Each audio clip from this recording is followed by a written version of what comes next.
ஏன்பா நீங்க sweet stall நடத்துறீங்களா இல்ல ஸ்வீட் ஸ்டால் மாதிரி வேற ஏதாவது நடத்துறீங்களா? என்ன சார் ஆச்சு? நான் பால்கோவா கேட்டதுக்கு நீ பால் பாக்கெட் இல்லைன்னு சொன்னப்பவே நான் உஷாரா இருந்திருக்கணும். இனிமே எங்க அலையிறதுன்னு சோம்பேறித்தனப்பட்டேன். இந்த கேவலமான பால்கோவாவை ஏன் தலையில கட்ட பாக்குறியா?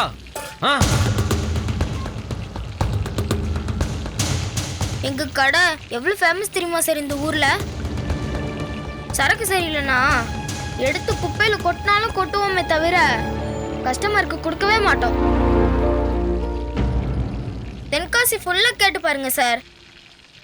சிவகாமி இனிப்பாகனா குவாலிட்டி தான் மெயின்னு எல்லாருமே சொல்லுவாங்க. அதானே எனக்கு டவுட். இவ்வளவு கேவலமான ஸ்வீட் போட்டோம் உங்க கடை இவ்வளவு ஃபேமஸா இருக்கா? எவனுக்கும் அறிவே இல்லையா? சார் என்ன பிரச்சனைன்னு கொஞ்சம் தெளிவா சொல்லுங்க சார். என்னத்தையா சொல்றது? இந்தா நீ கொடுத்த 1/2 கிலோ பால்கோவா. இதை எடுத்து வாயில வச்சு பாரியா, தீஞ்சு போன நாத்தடிக்குது.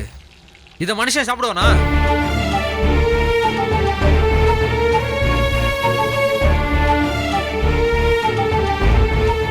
சார் மன்னிச்சிருங்க சார், பால்கோவா நல்லா தான் இல்லை.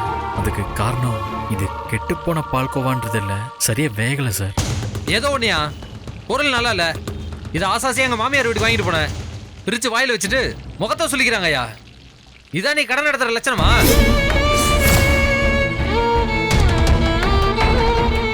கன்சூமர் கோர்ட்ல கேஸே போடலாம் தெரியுமா? இந்த கடையை இழுத்து மூடிடுவாங்க.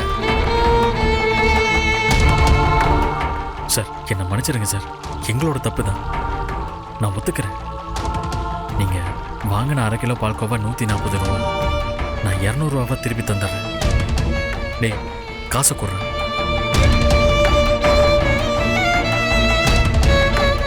இந்தாங்க சார். நானும் பிசினஸ் பண்றோம் தான். இந்தா உன் 60 ரூபாய் நீயே வச்சுக்கோ. இந்த லட்சணத்துல கடன் நடத்தாத. அப்புறம் இத்தனை நாள் சம்பாரிச்ச பேர்லாம் ஒரே நாள காணாம போயிடும். அப்புறம் நீயே செஞ்சு நீயே திங்க வேண்டியதான்.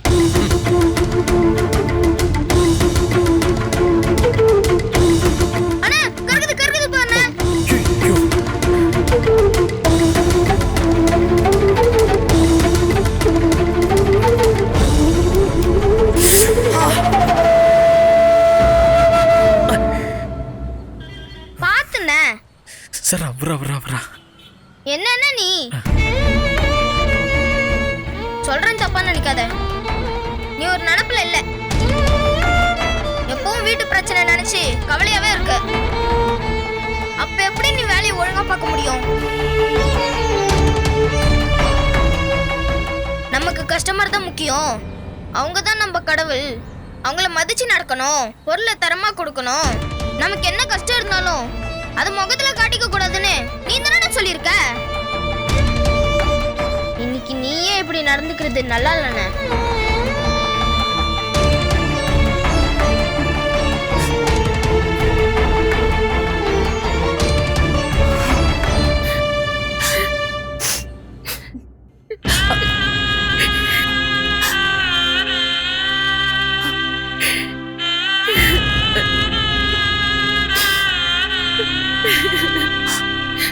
அத்தை என்ன மன்னிச்சிருங்க. மொத்த தப்பும் என்னோடதுதான். நான் செஞ்ச தப்பாலதான் அவரு இன்னைக்கு இந்த அளவுக்கு கஷ்டப்படுறாரு. நீங்க எனக்கு என்ன தண்டனை வேணாலும் கொடுங்க, ஆனா அவரை மன்னிச்சிருங்க. அவரு கஷ்டப்படுறத என்னால தாங்கிக்க முடியல அத்தை. ஓ, அவன் கஷ்டப்படுறத ஒரு தாயா என்னால தாங்கிக்க முடியுது, ஒரு மனைவியா உங்களால தாங்கிக்க முடியலன்னு சொல்ல வரீங்களா? ஐயோ அத்தை, அப்படிலாம் இல்ல அத்தை. என்னை விட எல்லா வகையிலயுமே நீங்க தான் அத்தை அவருக்கு ரொம்ப முக்கியம். அதை நான் எப்பவுமே மறக்க மாட்டேன். நீங்க அவர்கிட்ட கடுமையா நடந்துக்கும் போது உங்க மனசு எந்த அளவுக்கு வேதனைப்படும்னு எனக்கு நல்லா தெரியும். அதே அளவுக்கு உங்க மனசை கஷ்டப்படுத்திட்டமே என்ன அவரும் வேதனைப்படுறாரு அத்தை. ஒழுங்கா தூங்குறதில்ல, சாப்பிடுறதில்ல, என்ன வேலை செஞ்சாலுமே இதே நினைப்போடவே இருக்காரு. அம்மா மனசு கஷ்டப்படுற மாதிரி நடந்துக்கிட்டோமேன்னு நினைக்கிறாரு. அதனாலதான் அத்தை சொல்றேன், அவரை மன்னிச்சு ஏத்துக்கோங்க. நான் யாரும்மா அவனை மன்னிக்க? ஒருத்தவங்கள மன்னிக்கணும்னா அவங்கள விட நாம பெரிய ஆளா இருக்கணும். ஆனா இந்த வீட்டை பொறுத்த வரைக்கும் உங்க வீட்டுக்காரர் தானே பெரிய ஆளு. அவரை மன்னிக்கிற தகுதி எனக்கு இல்லம்மா. அப்படிலாம் சொல்லாதீங்க அத்தை, ப்ளீஸ். இதுக்கு பதிலா நீங்க முன்னாடி மாதிரி எங்களை கடுமையா திட்ட கூட செய்யுங்க, பரவாயில்ல. நான் எதுக்காக தேவையில்லாம திட்டணும்? அதுக்கு எனக்கு என்ன அவசியம் வந்துச்சு? அத்தை, நீங்க உங்க வேலைய செய்றீங்க, நான் என் வேலைய செய்றேன். அவசியமே இல்லாம கண்டதுல எல்லாம் மூக்க நுழைச்சதுதான் என்னோட தப்பு. இனிமே அந்த தப்பை நான் செய்ய மாட்டேன். நீங்க உங்க சௌகரியத்துக்கே இருக்கலாம். அத்தை, நான் நிஜமாவே சொல்றேன், அவரு ஒரு நிலையில இல்ல அத்தை. சின்ன விஷயத்துல கூட கவனம் செலுத்த முடியல.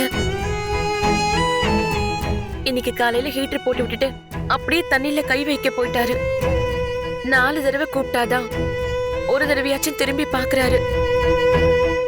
நீங்க அவரை மன்னிக்கலன்னா அவரை இதையே நினைச்சு மோசமான மனநிலைமைக்கு ஆளாவாரு. நான் தான் உங்ககிட்ட சொல்லிட்டேனேமா, அவர் மேலயோ உங்க மேலயோ எனக்கு எந்த கோவமும் கிடையாது. உங்களை முன்ன மாதிரி பா போ அப்படி கூட நான் பேசுறது இல்லையே. இதுக்கு மேல எப்படிமா நான் மரியாதையா நடந்துக்க முடியும்? இந்த மரியாதை தான் அத்தை இருக்கிறதுலே ரொம்ப வேதனையா இருக்கு. எனக்கு மனசு வலிக்குதுன்னா அவரை நீங்க பெத்த மக, அவர் மனசு எவ்வளவு வலிக்கும். நீங்க தான் அத்தை அவரோட தன்னம்பிக்கை. உங்களாலதான் அவர் இன்னைக்கு இவ்வளவு தூரம் வளர்ந்திருக்காரு.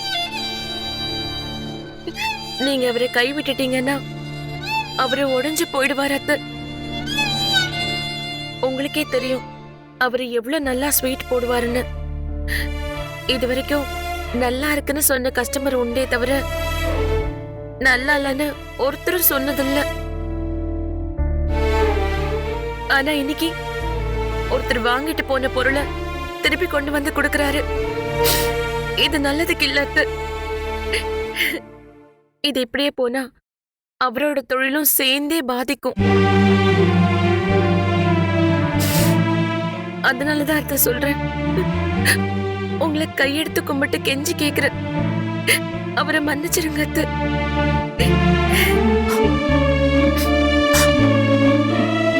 அத்தை,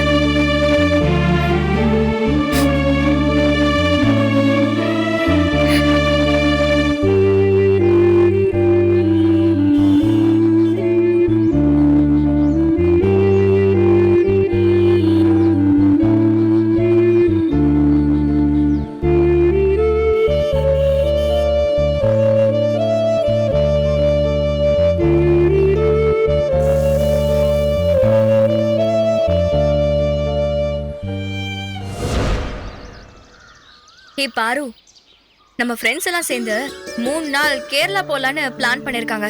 நீயும் வரியா? ஏண்டி நீ வேற? ஏற்கனவே எங்க வீட்ல பல பஞ்சாயத்து. இப்ப போய் இதை கேட்டேன்னு வைக்கி வெட்டு குத்தாயிடும். ஏன் என்னாச்சு பாரு? நீ சொல்றத பார்த்தா பிரச்சனை பெருசா இருக்கும் போல இருக்கு.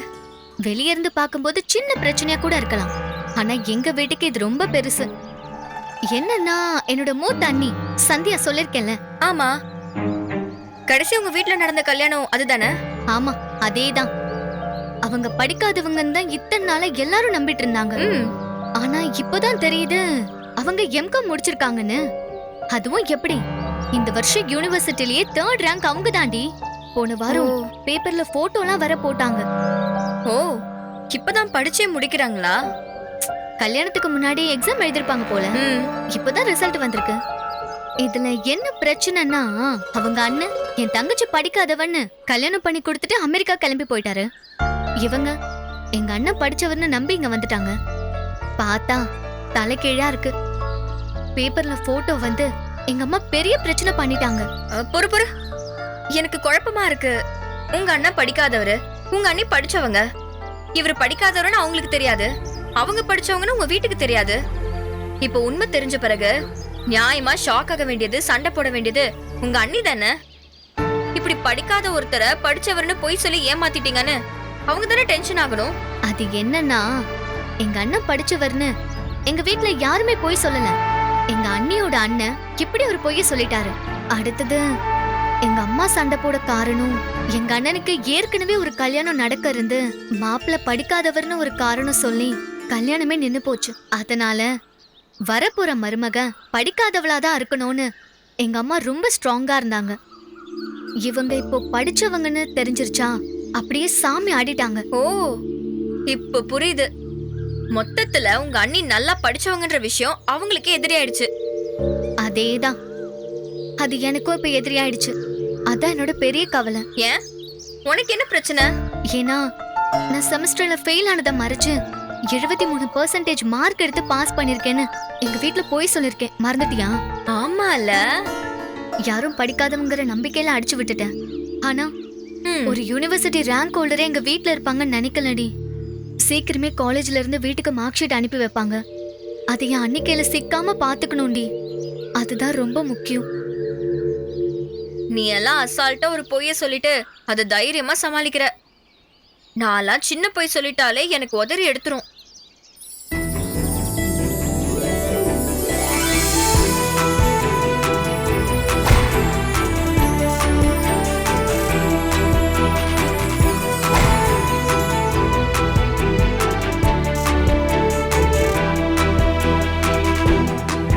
இத பார்த்ததும் எனக்கு விக்கி ஞாபகம் வருதானு.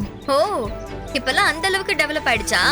நல்ல முன்னேற்றம் தான். சரி போற, விக்கிக்கு ஃபோன் பண்ணி பாத்துடலாம். ஏய், என்ன பாரு அடுத்த லெவலுக்கு போயிட்டா? டேய் நல்ல கடை அட படம். என்னடா என்ன மாமே ஏதோ பாருன்னு வருது. எடுத்து பாரு.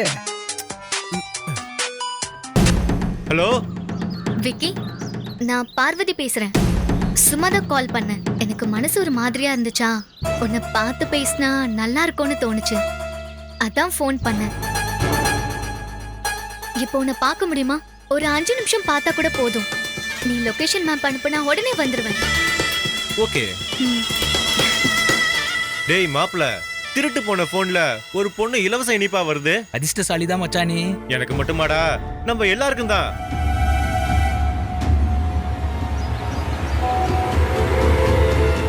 ஏய், லொகேஷன் ஷேர் பண்ணிருக்கான். தெற்கு மாட வீதியில மாசிலாமணி தெருன்னு காட்டுது. நான் போய் பார்த்துட்டு வீட்டுக்கு கிளம்புறேன். பாத்துடி, முதல் தடவையா பார்க்க போற, அதுவும் நீயா ஃபோன் பண்ணிட்டு போற. உஷாரா இருந்துக்க. நான் பாத்துக்கிறேன் அனு. நான் போயிட்டு வரேன். பாய் பாய்.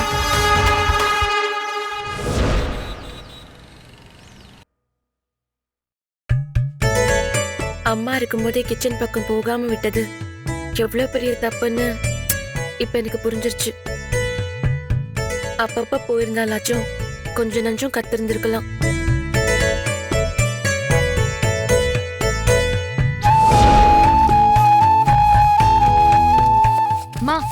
என்னம்மா பண்றீங்க?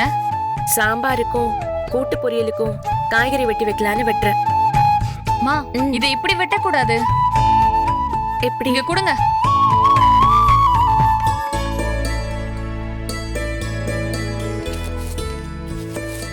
ரொம்ப மெலிசா வெட்டணுமா? வெட்டும் போதே இந்த நாரை இப்படி கையில சுத்தி எடுத்துடணும். ஓ, இல்லனா சாப்பிடும்போது சக்க சக்கையா இருக்கும். அதுக்கப்புறம் பொடிசு பொடிசா கட் பண்ணிட்டு உடனே தண்ணியில போட்டுறணும்.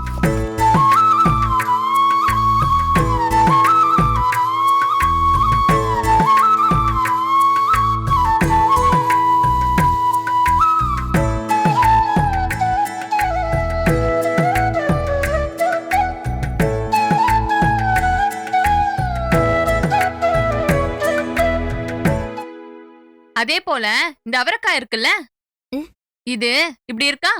இத கத்தியால வெட்ட தேவையில்ல. இங்க மேலேயும் கீழேயும் இருக்கிற இந்த மூக்க உடைச்சு இழுத்தா நார் வந்துரும்.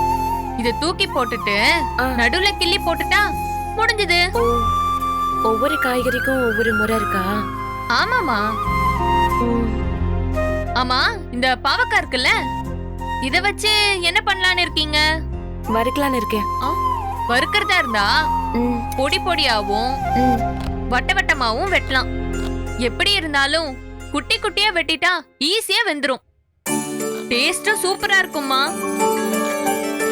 அதே போல பாவக்காய் ரொம்ப கசக்குதுன்னு வச்சுக்கோங்க, ஒரு துண்டு வெல்லம் போட்டா கசப்பு கொஞ்சம் குறைஞ்சிரும். இது நடுவுல இருக்கிறதையும் எடுத்துடணுமா, ம்.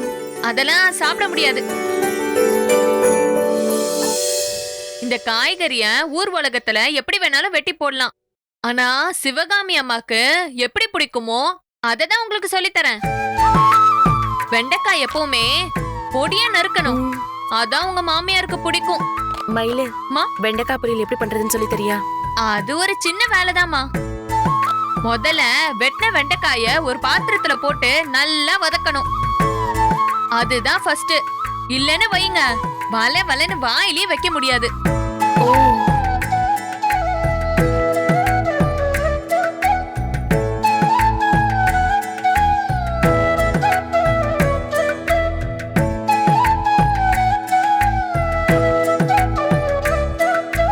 நீங்க படிச்சிருக்க படிப்புக்கு இந்த மாதிரி சின்ன விஷயம்லாம் 5 நிமிஷத்துல கத்துப்பீங்க. நீங்க மட்டும் என்கிட்ட வந்தனாலே எனக்கு சமைக்க தெரியாது கத்துக்கொடுன்னு கேட்டிருந்தீங்கன்னா இந்நேரம் உங்களை செஃப் ஆக்கியிருப்பேன். நீங்க குக்கு வித் கோமாளிக்கே போயிருக்கலாம். கூடவே நானும் கோமாளியா வந்திருப்பேன்ல. சரி, இனிமே நேரம் இருக்கும் போதெல்லாம் உன்கிட்ட கத்துக்கிறேன். அதுக்கு என்னம்மா, தாராளமா சொல்லித் தரேன். சமையல்ல 3 விஷயம்தான்: உப்பு, காரம், புளி. இது 3 சரியா இருக்கணும், ஒழுங்கா வெந்திருக்கணும். மத்தபடி டேஸ்ட் எல்லாம் ஒவ்வொருத்தருக்கும் ஒவ்வொரு மாதிரி பிடிக்கும். போக போக உங்களுக்கே பிடிபட்டுரும். ரொம்ப தேங்க்ஸ் மயிலு. இதுக்கெல்லாம் எதுக்குமா தேங்க்ஸ்? காய்கறி மட்டும் தானே நான் கட் பண்ணேன். சமைக்க போறதெல்லாம் நீங்க தானே. சரிம்மா, நான் கிளம்புறேன். ஏய், கிளம்புறியா? எங்க? உங்ககிட்ட சொல்லல, சங்கரன் கோயில்ல எங்க அக்கா வீட்ல நாளைக்கு ஒரு விசேஷம். அதுக்கு தான் குடும்பத்தோட போறோம். போயிட்டு வரமா? சரி. ம்.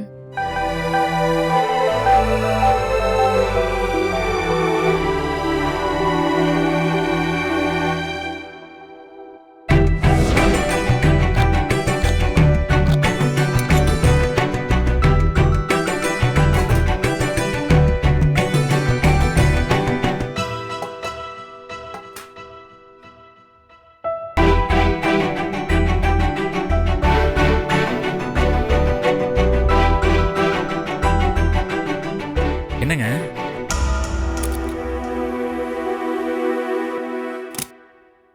மயில் இல்லையா? இல்லங்க, ஏதோ ஃபங்க்ஷன் சொல்லி போயிருக்கா. அப்படியா? ம். ஏங்க, உங்ககிட்ட நானே ஒன்று சொல்லணும்னு நினைச்சேன். வீட்டில் நடக்கிற பிரச்சனையெல்லாம் மனசுல வச்சுக்கிட்டு நீங்க ரொம்ப கவலைப்பட்டு உடம்பையும் மனசையும் சேர்த்து கெடுத்துக்கிறீங்களோன்னு தோணுது. ஒரு வாரத்துக்கு புது ஸ்வீட் எதுவும் போடாம இருக்கிறத வச்சு கடையை ஓட்டுங்களேன். ஏங்க அப்படி சொல்றீங்க? உங்க கையை பாருங்க. இந்த மாதிரி இன்னும் எத்தனை தடவை தான் சுட்டுக்க போறீங்க? மனசு சரியில்லைன்னா அது கண்டிப்பா வேலையில தான் எதிரொலிக்கும். அதனால தான் சொல்றேன். நான் பாத்துக்கிறேங்க, சீக்கிரமே சரியாகும் நான் நம்புறேன். ஆனா நீங்க சொல்ற மாதிரி இந்த வேலையை செய்ய முடியாதுங்க. இல்ல, ஸ்வீட்டுங்கிறது தினம் புதுசு புதுசா போட்டுக்கிட்டே இருக்கணும். ஒரு வாரம் சரியா இல்லைன்னா அது 3 மாசத்துக்கு பிரச்சனையாயிடும். புரியுதுங்க, உங்க உடம்புக்காக தான் சொன்னேன்.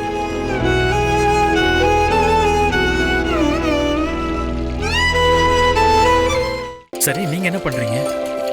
நான் சோறு வடிச்சு சாம்பார் வச்சு வெண்டைக்காய் வறுக்க போறேன். வாழைத்தண்டு கூட்டம் பாவக்காய் வறுவலும் கூட பண்ணலான் இருக்கேன். அடேங்கப்பா, ஹோட்டல்ல கூட இத்தனை பண்ண மாட்டாங்களே, ஒரே நாள்ல இத்தனையா பண்ணிடுவீங்களா? ம், நான் பாத்துக்கிறேன். மயில் கிட்ட இப்பதான் எப்படி செய்யறதுன்னு கேட்டேன். செஞ்சிருவேன். எப்படி இருக்குன்றத நீங்க சாப்பிட்டு பார்த்து சொல்லுங்க. நான் வேணா ஏதாவது உதவி செய்யவா? ஐயோ, வேண்டவே வேண்டாங்க. ஒரு தடவை போய் சொல்லி பட்டதே போதும். எனக்கு என்ன வருமோ அதையே செய்யறேன். அது எப்படி இருக்குன்னு மத்தவங்க சொல்லட்டும். இல்லை, நான் அதுக்கு சொல்லலை. நீங்கள் வேற இத்தனை பண்ணுறேன்னு சொல்கிறீங்க. ஒரு ஆளாக கஷ்டம் இல்லை, அதனால சொன்னேன். நான் வேணும்னா 1-2 காய்கறி எடுத்து ஃப்ரிட்ஜில் கூட வச்சிடுறேன். இப்போ என்ன செய்ய முடியுமோ அது மட்டும் என்ன செய்யறேன். ஆனா என்னவா இருந்தாலும் அதை நானே செய்யறேன். நீங்கள் சமைக்கிறீங்கன்ற விஷயம் அம்மாவுக்கு தெரியுமா? நீங்கள் சொன்னீங்களா? தெரியாது. ஏன் கேக்குறீங்க? இல்லை, அவங்க கண்டிப்பாக விட மாட்டாங்க.